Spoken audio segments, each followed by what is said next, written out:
It is a serious topic, and we need gentleness and respect and awareness. And everything is manageable. Don't worry about it. Life is too sweet. Let's begin. Panic attacks need gentleness and a lot of room. Think about these keywords. Let's start with this one, the word freedom. All right. Remember that you do have the freedom to mitigate every symptom and every trigger. The more that you remind yourself that you have a lot of agency, you have a lot of say, there is a lot of things that you can do, you have a lot of options. That's what a panic attack situation does. It's that it may make you feel like you don't have any other choice, that it is impossible to handle it, but it is also possible to handle other options.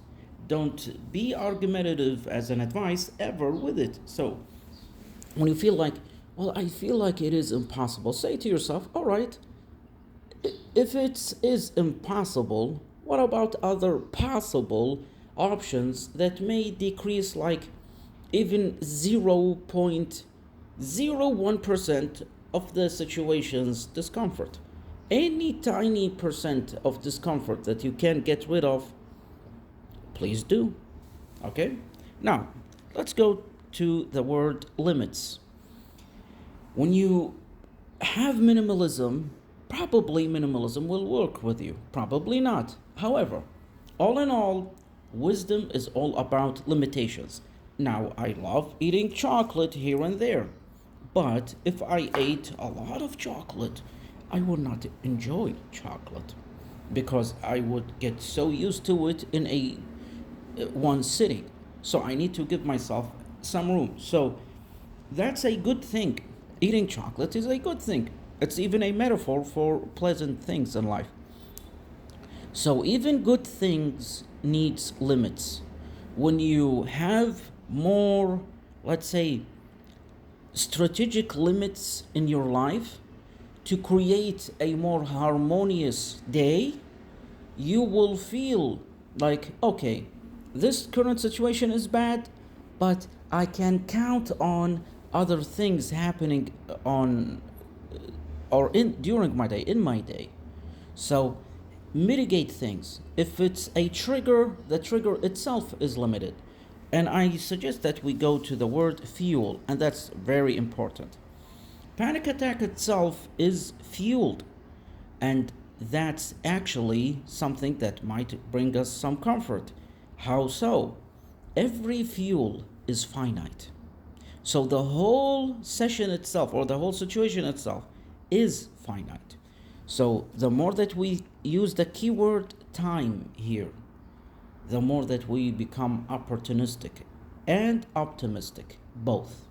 So, and now let's go to the word respect. Let's respect our emotions and our nervous, let's say, energy that we're going through. Let's appreciate that.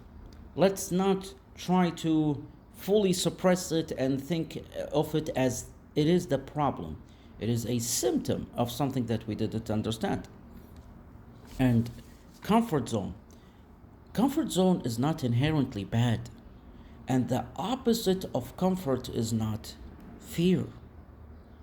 So if you want to like get out of your comfort zone, as probably many of you have heard, get out of the comfort zone, etc. Well, the opposite of a comfort zone is not fear at all. The opposite of a comfort zone is simply effort. Now, if we have a lot of self-love and love for our environment and love for our community, for our nation, for our country, for our society, and for the world in general, when we want to do an effort, we make sure that it is productive, fruitful, and peaceful and nice and harmonious. You do something that is worthwhile. When you have that attitude going into any effort, it really gives you way more comfort at the end, and even your comfort zone gets aligned to your current stage of life. So when you think comfort zone and I need to get out of my comfort zone so that I become a better human being, etc., it is not an idea about facing fears as just the overall theme of your whole entire life, and that's where people get it wrong. Not all courageous people are comfortable and productive and happy. It's an asset. It's something that is like a reserve, or it's a type of energy. Well, better yet, think of it as how a merchant looks at his products. He gotta meet a quota. He needs to make sure that he gets to be successful. So think of it more like an investment. What I'm talking about here, I'm talking about effort. So the more that you have love, the more that you naturally and instinctively make sure that every effort that you make gives you and everybody else more happiness and more comfort. Why not? For example, oh, I don't want to go to the dentist. And if I ever go to the dentist, I don't want to take that much time.